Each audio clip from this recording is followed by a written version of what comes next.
ਅਵਾਨੀ ਅਡਾਨੀ ਦੀ ਨਜ਼ਰ ਤਾਂ ਪਹਿਲਾਂ ਸੀ ਔਰ ਇਹ ਕਾਰਪੋਰੇਟ ਘਰਾਣਿਆਂ ਨੂੰ ਹੁਣ ਖੇਤ ਦੇ ਨਾਲ ਜੰਗਲ ਸੌਂਪਣ ਦੀ ਤਿਆਰੀ ਆ। ਨਿਸ਼ਾਨ ਜਿਹੜੇ ਕਾਲੇ ਰੰਗ ਕਰਕੇ ਉੱਪਰ ਚਿੱਟਾ ਲਿਖਿਆ, ਇਹਦਾ ਮਤਲਬ ਹੁੰਦਾ ਕਿ ਸਰਕਾਰੀ ਦਰਖਤ ਆ, ਸਰਕਾਰੀ ਜਾਇਦਾਦ 'ਚ ਕਿਤੇ ਲੱਗੀ ਆ, ਇਹਨੂੰ ਕੋਈ ਕੱਟ ਨਹੀਂ ਸਕਦਾ, ਵੱਢ ਨਹੀਂ ਸਕਦਾ, ਨੰਬਰ ਲੱਗਿਆ। ਪਰ ਜਦੋਂ ਉੱਪਰ ਲਾਲ ਨਿਸ਼ਾਨ ਲੱਗ ਗਿਆ ਇਹਦਾ ਮਤਲਬ ਇਹ ਮਾਰਕ ਹੋ ਗਿਆ, ਸਰਕਾਰ ਦੇ ਪ੍ਰੋਜੈਕਟ 'ਚ ਆ ਗਿਆ, ਹੁਣ ਇਹ ਕੱਟੇ ਜਾਣਗੇ।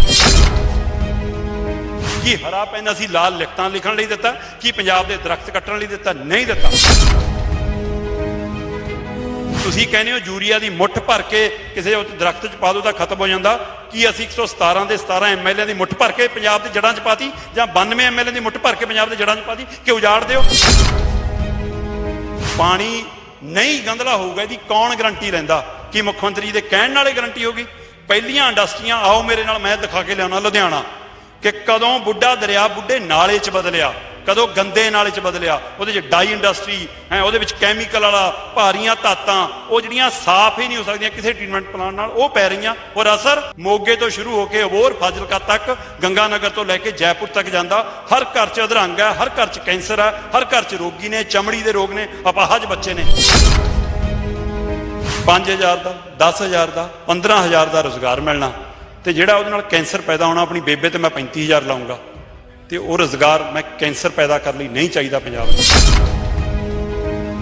ਸੋ ਭਗਵੰਤ ਮਾਨ ਖੁਦ ਕਰੋਨਾ ਕਾਲ ਦੇ ਵਿੱਚ ਮਾਸਕ ਬੰਨ੍ਹ ਕੇ, ਮੂੰਹ ਤੇ ਪੱਟੀ ਲਾ ਕੇ, ਹੱਥ 'ਚ ਤਖਤੀ ਫੜ ਕੇ, ਸਿਰ ਤੇ ਕਾਲੀ ਪੱਟੀ ਲੈ ਕੇ ਕਹਿੰਦੇ ਰਹੇ ਨੇ ਮੈਂ ਮੱਤੇਵਾੜਾ ਜੰਗਲ। ਇਨਕਮ ਟੈਕਸ, ਵਿਜੀਲੈਂਸ, CBI, ਮੈਂ ਇਹਨਾਂ ਨੂੰ ਬੇਨਤੀ ਕਰਦਾ ਕਿ ਮੁੱਖ ਮੰਤਰੀ ਵਾਲੀ ਕੁਰਸੀ ਦੀ ਜਾਂਚ ਕਰੋ ਬਾਈ। ਉਹਦੇ ਪਰ ਬਾਦਲ ਬਿਠਾਇਆ ਤਾਂ ਉਹ ਪੰਜਾਬ ਵਿਰੋਧੀ ਹੋ ਗਿਆ, ਕੈਪਟਨ ਬਿਠਾਇਆ ਤਾਂ ਉਹ ਪੰਜਾਬ ਵਿਰੋਧੀ ਹੋ ਗਿਆ, ਚੰਨੀ ਵੀ 3 ਮਹੀਨੇ ਉਲਟ ਹੋ ਗਿਆ, ਹੁਣ ਭਗਵੰਤ ਮਾਨ ਵੀ ਬੈਠ ਕੇ ਇਹੋ ਜਿਹੇ ਫੈਸਲੇ। ਤੁਸੀਂ ਜੁੜੇ ਹੋ ਅੱਖਰ ਦੇ ਨਾਲ ਤੇ ਮੈਂ ਹਾਂ ਨਵਰੀਤ ਸਿਵੀਆ। ਜਦੋਂ ਅਸੀਂ ਖੇਤਾਂ ਕੰਨੀ ਗਏ, ਯੂਰੀਆ ਦਾ ਬੁੱਕ ਭਰ ਕੇ ਕਿਸੇ ਦਰਖਤ ਦੇ ਜੜ 'ਚ, ਉਹਦੀ ਜੜ 'ਚ ਪਾ ਆਉਂਦੇ ਸੀਗੇ, ਉਹਦੇ ਮੋਢਣਾ ਪਾ ਆਉਂਦੇ ਸੀ ਵੀ ਸੁੱਕ ਜੂਗਾ, ਜਾਂ ਮਿੱਟੀ ਦਾ ਤੇਲ ਪਾ, ਜਾਂ ਹੋਰ ਚੀਜ਼ਾਂ ਪਾ ਕੇ ਸੁਕਾ ਦਿੰਦੇ ਸੀ ਵੀ ਲਾਏ ਤਾਂ ਭਾਵੇਂ ਸਰਕਾਰ ਨੇ ਆ, ਖੇਤ ਸੜਕਣਾ ਲੱਗਦਾ ਪਰ ਸਾਡੀ ਫਸਲ ਦਾ ਨੁਕਸਾਨ ਹੋਊਗਾ। ਇਹ ਕੰਡੇ ਉੱਥੋਂ ਬੀਜਣੇ ਆ ਜਿਹੜੇ ਸ਼ੁਰੂ ਹੁੰਦੇ ਆ ਬਾਈ, ਬਹੁਤ ਅੱਗੇ ਤੱਕ ਜਾਂਦੇ ਆ। ਸਰਕਾਰਾਂ ਵੀ ਜ਼ਿੰਮੇਵਾਰ ਆ, ਜ਼ਿੰਮੇਵਾਰੀ ਹਰ ਇੱਕ ਬੰਦੇ ਦੀ ਆ, ਪਰ ਸ਼ੁਭ ਸ਼ਗਨ ਹੀ ਮੰਨਾਂਗੇ ਵੀ ਪੰਜਾਬ ਬੌੜਿਆ, ਉਹ ਵੀ ਵਾਤਾਵਰਨ ਵਾਲੇ। ਬਿਲਕੁਲ, ਬਹੁਤ ਵੱਡੀ ਗੱਲ ਆ ਕਿ ਵਾਤਾਵਰਨ ਮਸਲੇ ਤੇ ਪੰਜਾਬ ਜਾਗਿਆ। ਸੋ ਉਹਨੂੰ ਯਾਦ ਆਇਆ ਕਿ ਬਾਈ ਕੁਦਰਤ ਨਾਲ ਮੇਰੀ ਪੁਰਾਣੀ ਸਾਂਝ ਆ, ਸੋ ਮੇਰੀ ਬਾਣੀ 'ਚ ਉਹ ਸਾਂਝ ਆ, ਅਸੀਂ ਕੁਦਰਤ ਨੂੰ ਰੱਬ ਦਾ ਦਰਜਾ ਦਿੰਦੇ ਆ। ਸੋ ਉਸ ਵੱਲ ਮੁੜਨਾ, ਬਾਬੇ ਨਾਨਕ ਦੇ ਸਨੇਹ ਵੱਲ ਮੁੜਨਾ ਚੰਗੀ ਆਸ ਆ। ਬਾਈ ਦੀ ਪਛਾਣ ਤਾਂ ਨਹੀਂ ਕਰਾਈ ਕਿਉਂਕਿ ਬਾਈ ਦੀ ਪਛਾਣ ਕਰਕੇ ਸਾਡੀ ਪਛਾਣ ਆ, ਤਾਂ ਕਰਕੇ ਕਹਿਣ ਦੀ ਕੋਈ ਲੋੜ ਨਹੀਂ। ਤਾਂ ਬਾਈ ਆ ਮਾਰਕਿੰਗ ਬਾਰੇ ਤੁਸੀਂ ਪਹਿਲਾਂ ਤਾਂ ਦੱਸਦੇ ਸੀ, ਇੱਥੋਂ ਸ਼ੁਰੂ ਹੋ ਜਾਣਾ ਇਹ ਕੰਮ ਦਰਖਤਾਂ ਦੀ ਕਟਾਈ ਵਾਲਾ, ਤੇ ਉਹ ਤੋਂ ਵੀ ਜਿਹੜਾ ਫਿਰ ਇੰਡਸਟਰੀ ਆ ਉਹ ਪੰਜਾਬ ਦੇ ਕਿਸੇ ਵੀ ਹੋਰ ਪਿੰਡ 'ਚ ਵੀ ਲੱਗ ਸਕਦੀ ਆ, ਕਿਤੇ ਕੋਈ ਮਾੜੀ ਮੋਟੀ ਮਾਰੂ ਥਾਂ ਪਈ ਆ ਹਨਾ, ਮਾਨਸਾ ਕੰਨੀ ਜਾਂ ਹੋਰ ਕਿਤੇ। ਆ ਦਰਿਆ ਦੇ ਕੰਢੇ ਹੀ ਇੰਨਾ ਕਿਉਂ ਆ ਵੀ? ਨਵਰੀਤ ਵੀਰ, ਇਹ ਜਿਹੜਾ ਪ੍ਰੋਜੈਕਟ ਆ ਇਹ ਨਰਿੰਦਰ ਮੋਦੀ ਹੋਰਾਂ ਦੀ ਸਰਕਾਰ ਦਾ, BJP ਦਾ ਪ੍ਰੋਜੈਕਟ ਆ।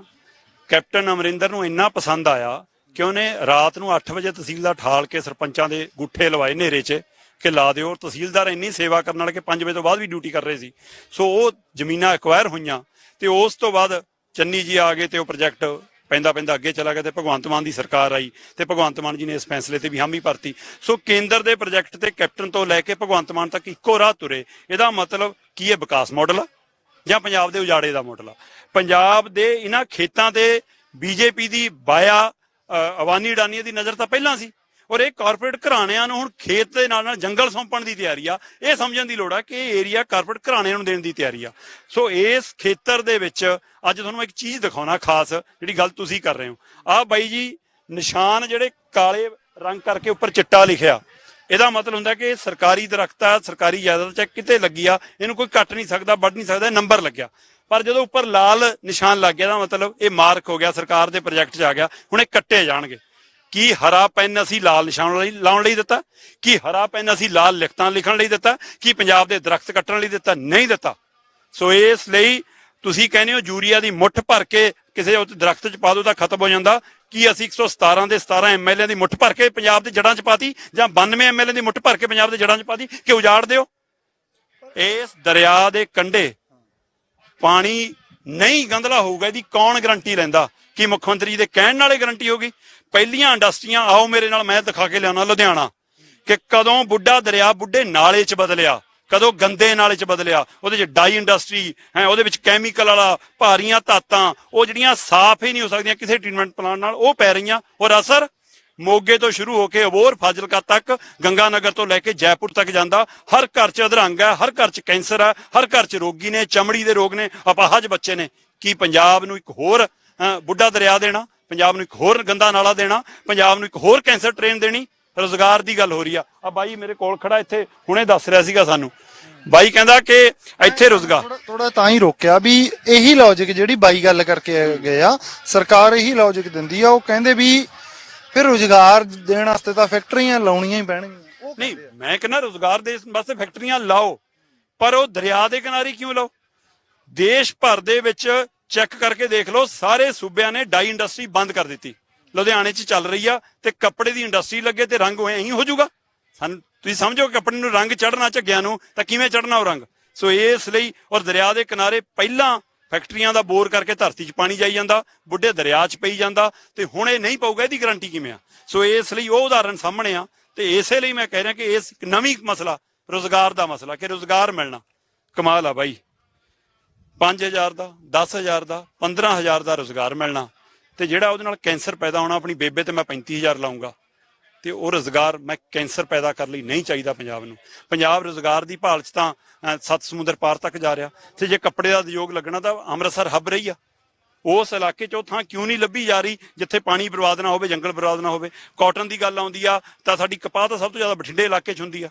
ਉਸ ਇਲਾਕੇ 'ਚ ਅਜਿਹੀ ਥਾਂ ਕਿਉਂ ਨਹੀਂ ਲੱਭੀ ਜਾਂਦੀ ਜਿਹਨਾਂ ਲੋਕਾਂ ਨੂੰ ਪ੍ਰਭਾਵਿਤ ਨਾ ਕਰੇ, ਜੰਗਲ ਨਾ ਪ੍ਰਭਾਵਿਤ ਹੋਣ? ਤੇ ਆ ਜੰਗਲ ਵਾਲੀ ਥਾਂ ਤੇ ਅੱਖ ਕਿਉਂ ਹੈ? ਇਹ ਸਵਾਲ ਹੈ। ਸੋ ਭਗਵੰਤ ਮਾਨ ਖੁਦ ਕਰੋਨਾ ਕਾਲ ਦੇ ਵਿੱਚ ਮਾਸਕ ਬੰਨ ਕੇ, ਮੂੰਹ ਤੇ ਪੱਟੀ ਲਾ ਕੇ, ਹੱਥ 'ਚ ਤਖਤੀ ਫੜ ਕੇ, ਸਿਰ ਤੇ ਕਾਲੀ ਪੱਟੀ ਲੈ ਕੇ ਕਹਿੰਦੇ ਰਹੇ ਨੇ ਮੈਂ ਮੱਤੇਵਾੜਾ ਜੰਗਲ ਆ। ਬੀਬੀ ਮਾਣੂਕੇ ਉਹਨਾਂ ਹੀ ਪਿੰਡਾਂ 'ਚ ਮੱਥੇ ਪਾਉਂਦੀ ਰਹੀ ਹੈ ਜਿਨ੍ਹਾਂ 'ਚ ਕੈਪਟਨ ਨੇ ਗੁੱਠੇ ਲਵਾਏ ਸੀ। ਕੁਲਤਾਰ ਸਿੰਘ ਸੰਧਮਾ ਹੋਰੀ ਝੰਡਾ ਲੈ ਕੇ ਮੂਹਰੇ ਤੁਰਦੇ ਰਹੇ ਨੇ, ਹਰਪਾਲ ਚੀਮਾ ਹੋਰੀ ਅਗਵਾਈ ਕਰਦੇ ਰਹੇ ਨੇ। ਤੇ ਜਦੋਂ ਪੰਜਾਬ ਦੇ ਮੁੱਖ ਮੰਤਰੀ ਸਾਹਿਬ ਪੜ੍ਹ ਰਹੇ ਸੀ 1000 ਏਕੜ ਜ਼ਮੀਨ ਲੈਣੀ ਆ, ਤਾਂ ਉਹ ਸਾਰੇ ਚੁੱਪ ਸੀ। ਕਿਉਂ ਬਈ? ਇੱਕ ਹੋਰ ਵੀ ਗੱਲ ਆ ਵੀ ਜਿਹੜੇ ਜਿੱਥੇ ਵੱਡੀ ਇੰਡਸਟਰੀ ਲੱਗਦੀ ਆ, ਉੱਥੇ ਜੇ ਇਹ ਕਦੇ ਅਨੁਪਾਤ ਕੱਢਿਆ ਜਾਵੇ ਵੀ ਉੱਥੇ ਪੰਜਾਬੀ ਕਿੰਨੇ ਕੰਮ ਕਰਦੇ ਆ, ਸਾਡੇ ਇੱਧਰ ਦੇ ਜਿਹੜੇ ਬੰਦੇ ਆ ਉਹਨਾਂ ਨੂੰ ਕਿੰਨੇ ਕੁ ਨੂੰ ਕੰਮ ਮਿਲਦਾ, ਤਾਂ ਬਾਈ ਬਹੁਤ ਥੋੜਾ ਮਿਲਦਾ ਜਿੱਥੇ ਵੀ ਵੱਡੀ ਇੰਡਸਟਰੀ। ਪੰਜਾਬੀਆਂ ਨੂੰ ਕੰਮ ਇਸ ਲਈ ਨਹੀਂ ਦਿੰਦੇ ਕਿ ਪੰਜਾਬੀ ਨੇ ਸ਼ਾਮ ਨੂੰ ਘਰੇ ਵਾਪਸ ਜਾਣਾ, ਉਹਨਾਂ ਨੂੰ ਖੁੱਡਿਆਂ 'ਚ ਨੂੜਨ ਵਾਲੀ ਲੇਬਰ ਚਾਹੀਦੀ ਆ। ਔਰ ਇੱਥੇ ਲੁਧਿਆਣੇ ਦਾ ਏਰੀਆ ਜਾ ਕੇ ਝਾਤ ਮਾਰ ਲਿਓ, ਫੈਕਟਰੀ ਦੇ ਪਿਛਲੇ ਪਾਸੇ ਜਿਵੇਂ ਬੱਕਰੀਆਂ ਦੇ ਬਾੜੇ ਬਣੇ ਹੁੰਦੇ ਸੀ ਆਪਣੇ, ਉਵੇਂ ਬਾੜੇ ਬਣਾਏ ਨੇ, ਔਰ ਖੁੱਡਿਆਂ 'ਚ ਇੱਕ ਕਮਰਿਆਂ 'ਚ 8-8 10-10 ਵਿਚਾਰੇ ਉਹ ਲੇਬਰ ਦੇ ਰੂਪ 'ਚ ਰਹਿੰਦੇ ਨੇ, ਨਾ ਬਾਹਰ ਜਾ ਸਕਦੇ ਨਾ ਕੁਛ। ਉਹਨਾਂ ਨੂੰ ਰਹਿਣ ਨੂੰ ਤੁਹਾਨੂੰ ਮੁਫਤ ਥਾਂ ਦੇਤੀ ਜੀ, ਨਹਾਉਣ ਨੂੰ ਥਾਂ ਦੇਤੀ ਜੀ, ਇੱਥੇ ਹੀ ਰਹੋ, ਲੇਬਰ ਕਰੋ। ਇਸ ਲਈ ਪੰਜਾਬੀ ਨਹੀਂ ਚਾਹੀਦਾ, ਕਿਉਂਕਿ ਪੰਜਾਬੀ ਬੋਲੂਗਾ, ਆਪਣੇ ਹੱਕਾਂ ਲਈ ਮੰਗੂਗਾ, ਔਰ ਇਸ ਲਈ ਉਹਨਾਂ ਨੂੰ ਲੇਬਰ ਸਸਤੀ ਪੈਂਦੀ ਆ। ਪੰਜਾਬ ਆਪਣੇ ਹੱਕ ਦੇ, ਇਸ ਲਈ ਉਹਨਾਂ ਨੂੰ ਚਾਹੀਦਾ ਕਿ ਉਹ ਬੰਦਾ ਕੰਮ ਕਰੇ ਜਿਹੜਾ 24 ਘੰਟੇ ਸਾਡੇ ਟਿਕਾਣੇ ਤੇ ਰਹੇ, ਔਰ ਅਸੀਂ ਸਸਤੀ ਉਹਨੂੰ ਤਨਖਾਹ ਤੇ ਰੱਖ ਲਈਏ, ਔਰ ਨਾ ਮੁੱਦਿਆਂ ਤੇ ਬੋਲੇ ਨਾ ਮਸਲਿਆਂ ਤੇ ਬੋਲੇ। ਅਜਿਹੀ ਲੇਬਰ ਚਾਹੀਦੀ ਆ ਪੰਜਾਬ। ਹੋਰ ਛੱਡੋ, ਮੁੱਖ ਮੰਤਰੀ ਸਾਹਿਬ ਨਾਲ 300 ਬੰਦਾ ਤੁਰਦਾ। ਪਹਿਲਾਂ ਕਹਿੰਦੇ ਸੀ ਕਿ ਬਾਕੀਆਂ ਨੇ ਇੰਨੀਆਂ ਗੱਡੀਆਂ ਤੋਰੀਆਂ, ਸੀ ਘੱਟ ਤੁਰਾਂਗੇ, ਤੁਰਦੀਆਂ ਉਨੀਆਂ ਹੀ ਨੇ। ਸੋ ਜਿੰਨੀਆਂ ਗੱਡੀਆਂ ਬਾਦਲਾਂ ਨਾਲ ਸੀ, ਜਿੰਨੀਆਂ ਕੈਪਟਨ ਨਾਲ ਸੀ, ਉਨੀਆਂ ਹੀ ਮੁੱਖ ਮੰਤਰੀ ਭਗਵੰਤ ਮਾਨ ਨਾਲ ਵੀ ਨੇ। ਪਰ ਉਹ ਜੋ 300 ਮੁੰਡਿਆਂ ਚੋਂ ਕਿੰਨਾ ਪੰਜਾਬੀ ਹੈ ਚੈੱਕ ਕਰਾ ਲਓ। ਤੁਸੀਂ ਤਾਂ ਚੰਡੀਗੜ੍ਹ ਰਹਿੰਦੇ ਹੋ, ਕੀ ਹੋ ਜਾਂਦਾ ਬਾਈ ਉੱਥੇ? ਐਂ ਜੇ ਕੀ ਹੋ ਜਾਂਦਾ ਵੀ ਦਿਸਣੋਂ ਜੇ ਕਿਉਂ ਹਟ ਜਾਂਦਾ ਪੰਜਾਬ? ਕੁਛ ਨਹੀਂ, ਈਡੀ ਦਾ ਫਰਕ ਆ ਕੋਈ? ED, income tax, vigilance, CBI, ਮੈਂ ਇਹਨਾਂ ਨੂੰ ਬੇਨਤੀ ਕਰਦਾ ਕਿ ਮੁੱਖ ਮੰਤਰੀ ਵਾਲੀ ਕੁਰਸੀ ਦੀ ਜਾਂਚ ਕਰੋ ਬਾਈ। ਉਹਦੇ ਪਰ ਬਾਦਲ ਬਿਠਾਇਆ ਤਾਂ ਉਹ ਪੰਜਾਬ ਵਿਰੋਧੀ ਹੋ ਗਿਆ, ਕੈਪਟਨ ਬਿਠਾਇਆ ਤਾਂ ਉਹ ਪੰਜਾਬ ਵਿਰੋਧੀ ਹੋ ਗਿਆ, ਚੰਨੀ ਵੀ 3 ਮਹੀਨੇ ਉਲਟ ਹੋ ਗਿਆ, ਹੁਣ ਭਗਵੰਤ ਮਾਨ ਵੀ ਬੈਠ ਕੇ ਇਹੋ ਜਿਹੇ ਫੈਸਲੇ। ਉਹ ਕੁਰਸੀ ਦੀ ਜਾਂਚ ਹੋਣੀ ਚਾਹੀਦੀ ਹੈ ਕਿ ਕੁਰਸੀ 'ਚ ਕੁਝ ਗੜਬੜਾ ਬਾਈ। ਮੁੱਖ ਮੰਤਰੀ ਬਣਦੇ ਕਿਉਂ ਬਦਲ ਜਾਂਦੇ ਆ ਲੋਕ? ਬਹੁਤ ਬਹੁਤ ਸ਼ੁਕਰੀਆ, ਬਹੁਤ ਬਹੁਤ ਧੰਨਵਾਦ। ਇਹ ਸਨ ਦੀਪਕ ਸ਼ਰਮਾ ਚਨਾਰਥਲ। ਤੁਸੀਂ ਜੁੜੇ ਰਹੋ ਅੱਖਰ ਦੇ ਨਾਲ। ਧੰਨਵਾਦ।